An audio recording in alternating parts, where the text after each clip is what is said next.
Today on One Life to Live. The story of Megan's life and of the lives of all the people around her that have touched hers. Tell me everything about the old days. You loved the moments, now live them again. Get to know my gorgeous wife. One Life to Live. On the next line. Sorry, sweetheart. We just got to drinking and talking, and time just got away. Yes, I'm very aware of the fact that you've been drinking. And if I have you to thank for that, sir, or if you are under the impression that you can continue the party here, I'm terribly sorry you cannot. No, well, ma'am, I'm sure sorry I led this gentleman down the path of sin. But I am certainly aware that the party's over. I'm just delivering him to you. I'm on my way out. No, hold it just a minute. You have to stay, Clint, and get to know my gorgeous wife. Well, I don't think she particularly wants to know me. And that's probably mutual. No offense, ma'am. Just who are you? Becky, please. Joe, do you have any idea how long I have been worrying about you? Riley, I think this about clinches it. If this is the other half of Lord Enterprise's... Oh, hold it just a minute. No, sweetheart, you're giving the gentleman the wrong impression of our relationship. Mr. Buchanan is going to be the managing editor of the Banner. Tell me more, Vicky. Well, clearly Clint and I progressed beyond that first awkward meeting. I even got to like him. Some. Kevin was just a little boy then, and I was pregnant with Joey. And Joe was very sick. It was a very difficult time for me then.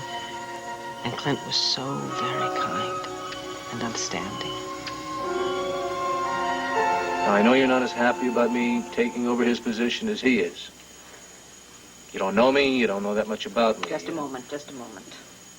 I'm not going to make any judgments yet, and if Joe thinks you're the best man for the job, then so be it. I'm going to do my level best to live up to his assessment of my qualifications.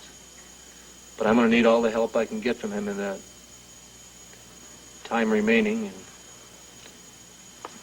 And then I'm going to need your help and support, too. And you shall have it. Thank you. Tell me everything about the old days. All right. You asked for it.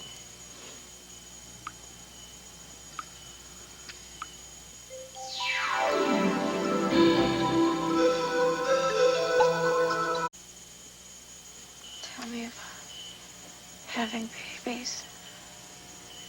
I wanted so much to have babies. You will. You most certainly will, and very soon. You're not going to get out of giving me grandchildren.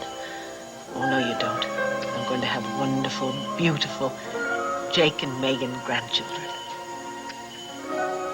And I'm going to be very free with my advice on motherhood. First of all, you see, you have to be very careful how you break the news to the father. Joseph, you and I, are going to have a baby. And Dr. Winthrop said it's definitely going to be a boy or a girl. That's a joke. I mean, it's not a joke we're having a baby. It's a joke about what the doctors... Oh, maybe I should have prepared you a bit for this. Darling, I didn't want to tell you until I was absolutely sure. And I wasn't sure until the doctor got the test back from the lab. And that only happened a minute. Are you all right? Joe? What was the question? Are you stunned or are you unhappy? No idea. You have to be careful. You better sit down. I am sitting down. Well, then I better sit down. You're sitting I down. had no idea. I had no idea. Boy or girl. I had no idea. Oh, I had no idea. Mr. and Mrs. Riley, I'd like you to meet Kevin.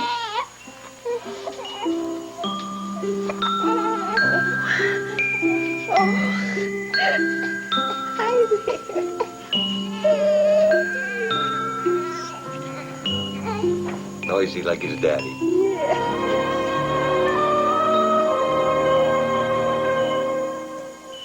Hey, what's the matter? That story was supposed to cheer you up. I'm sorry your father was so ashamed of my birth. I'm sorry I caused you so much pain. Don't you ever say such foolishness again. I've never had 1 second of remorse about having had you.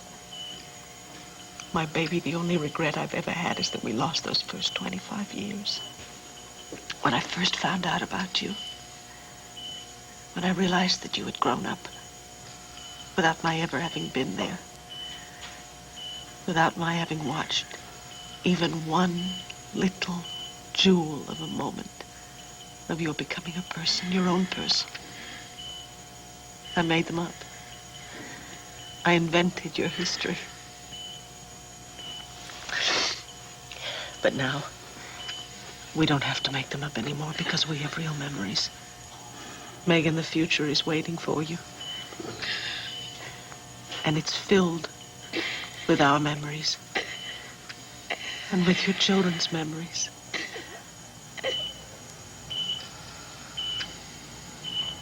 Look, Jake, I don't work for the general. Oh, no.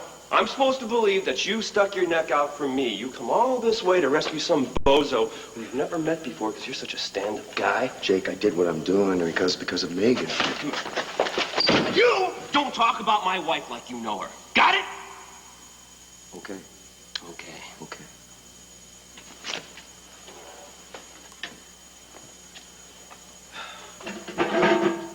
Think you can listen to me? No, no. You're giving me a headache. Look, Jake. Just shut up. You don't know when to shut up, do you? I'm a minister. What do you expect? Okay, you're not gonna make it easy on me. You and Megan, you bought this old broken down house and then you fixed it up together, and at first she hated it, but after you fixed it up, she loved it. Her parents are Vicky and Roger, but now Vicky's married to Clint. Come on, Jake, how would I know these things if Megan hadn't told them to me? I know her favorite season, it's autumn. I know her favorite movie stars, they're Lucille Ball and Katharine Hepburn. I know that you used to call her Meggie, and then you love to call her Meggie, and she hates it. I know those things. She told you that? Yeah. What do you think Ghazi did? I don't know.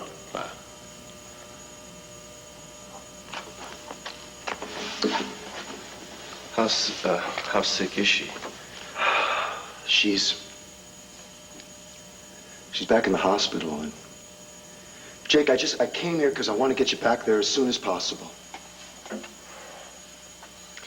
You know, Andrew, you've come an awfully long way. You stuck your neck out. Do you do this for all your parishioners? Huh? Jake.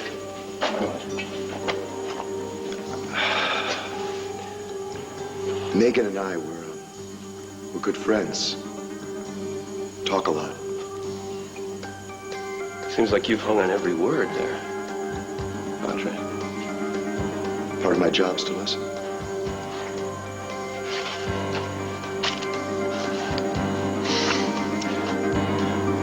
You wouldn't happen to have a thing, would you? For my wife?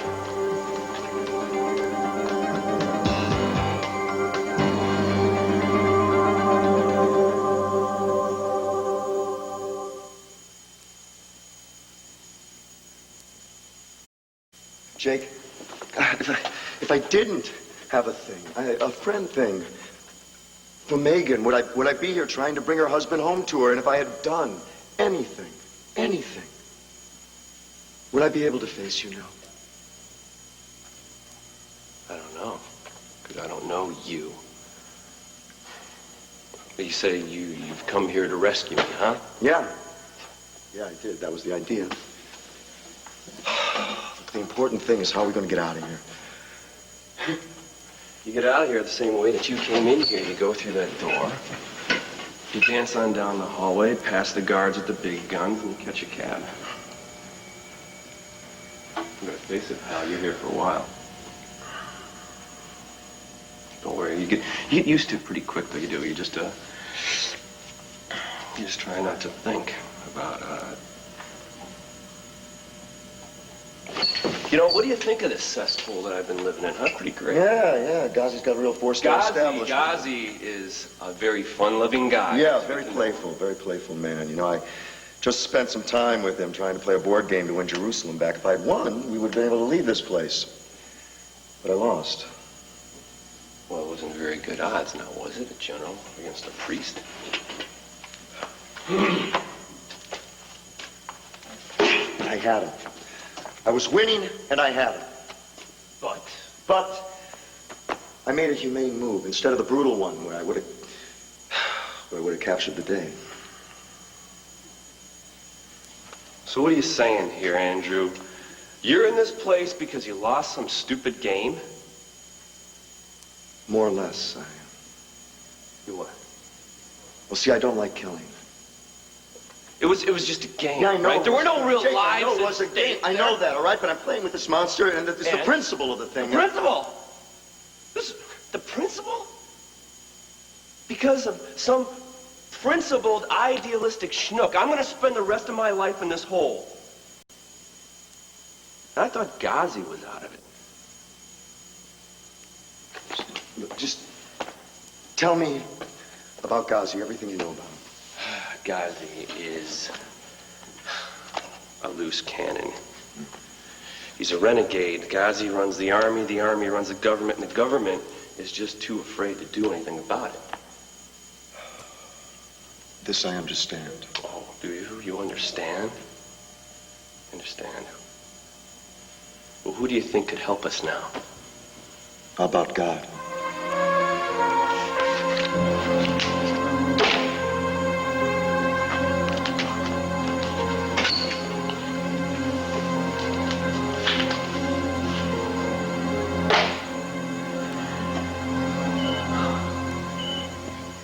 Tell me more about Joe Riley. He was wonderful and impossible. And he had the most awful, delightful sense of humor. And he won me over. In spite of my resistance, certainly over my father's objections. Oh, Joe, it's absolutely beautiful. Thank you. Dance with him.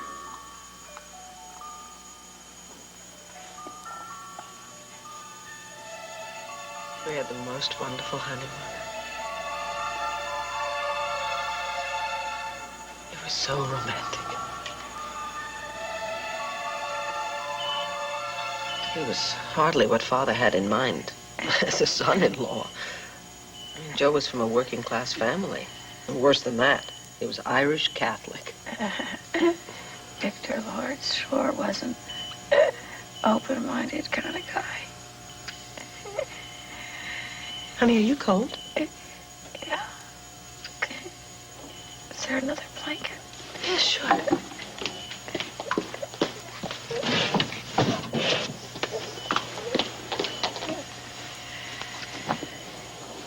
Here you go.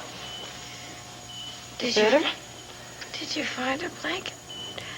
Yes, sweetheart. There you are. Oh, yes. Guess I must have fallen asleep for a minute.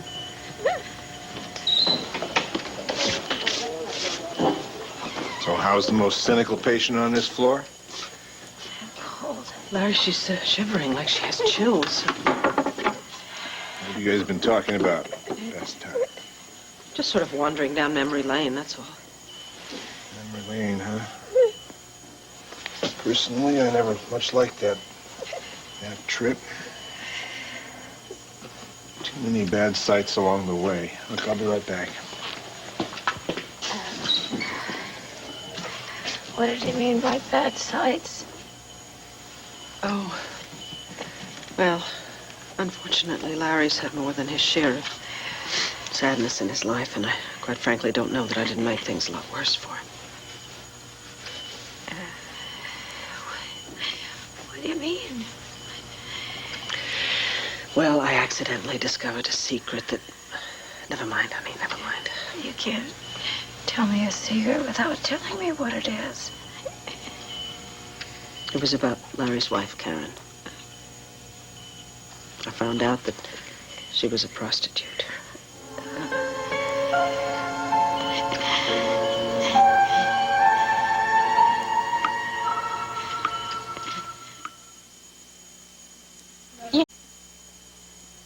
A prostitute?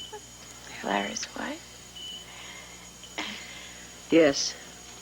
Well, you never knew Karen. But, God, Larry loved her so much, and it was awful to see how hurt he was. What happened? Well, I found out about Karen's double life quit by accident, and I confronted her about it. And oh God, I was hoping that I was wrong. Unfortunately, the more we talked, the more I realized that I was right. Karen, I would have given anything in the world not to have seen you in that hotel. I do not make a habit of prying into other people's business. And I try not to pass moral judgments on other people's behavior. But I simply cannot ignore what I saw in that hotel lobby for the simple reason that I love Larry very much. We are very close. We have been for years. Yes, I know that. I know, and I'm very sorry that you've misinterpreted, but I know how terrible it must have looked, but really, it was so innocent. I mean, it was my cousin, and there was Margot. Oh, Vicki, this is absolutely ridiculous. Karen, the reason that I cannot ignore what I saw yesterday is because it's not the first time I've seen you in the Wallington with Marco Dane. There was another time. I saw the two of you getting off the elevator, and that time he handed you money. You saw that? Yes, I did. So, you see, hotel, and you, and money being passed back and forth, and Marco Dane in the middle of it all. How could I help but think that?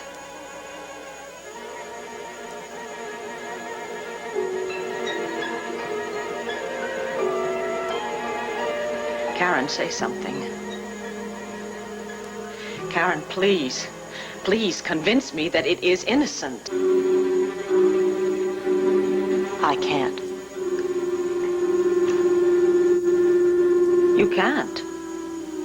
You can't. Then it's true. You... Yes. That's right. Find it hard to say, don't you, Vicki? It's almost harder to say than it is to live.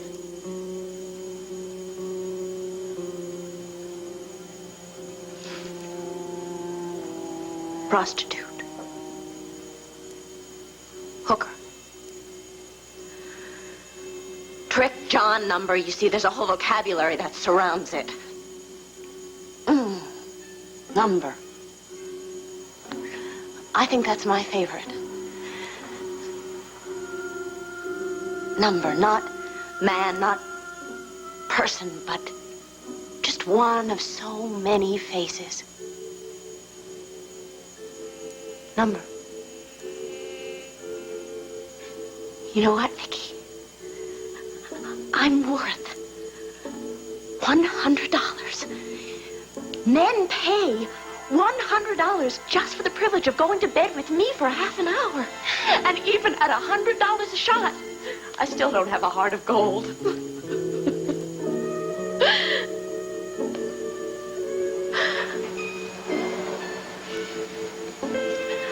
Why don't you say something? Scream, yell something! Why don't you tell me what a saint Larry is and how rotten I am? Why don't you tell me what you all always knew, that I was never good enough for him? Why don't you punish me? I've been waiting so long to be punished. Oh!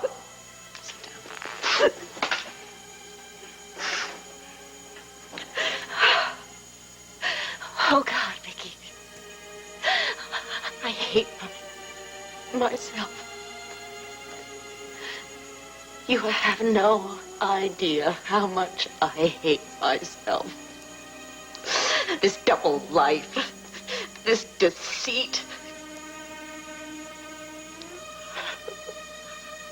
I can hardly even look at my Larry anymore. I can hardly bear to touch him. And I love him too, Vicki. You have no idea how much I love him. Then why in the hell are you prostituting yourself? Well, I did what I had sworn that I would do. I kept her secret. You thirsty, love? Yeah. Tell me more. Well, things got very complicated then when I was accused of Marco Dane's murder. I wouldn't reveal what Karen had told me. I mean, I couldn't do it. I couldn't do it to her, and I couldn't do it to Larry. So, in order to save me from a murder conviction, Herb Callison had to get Karen to reveal her secret herself. The innocence or guilt of Mrs. Riley will be determined by this jury, but not until they have been given all the facts. Now, isn't it a fact that there was a great deal more to your relationship with Marco Dane than you have admitted? Yes, yes, yes, yes, yes! All right, Mrs. Wolek. It is true. You are right. Marco Dane was blackmailing me. He learned that I was... You were what, Mrs. Wolek? I was soliciting men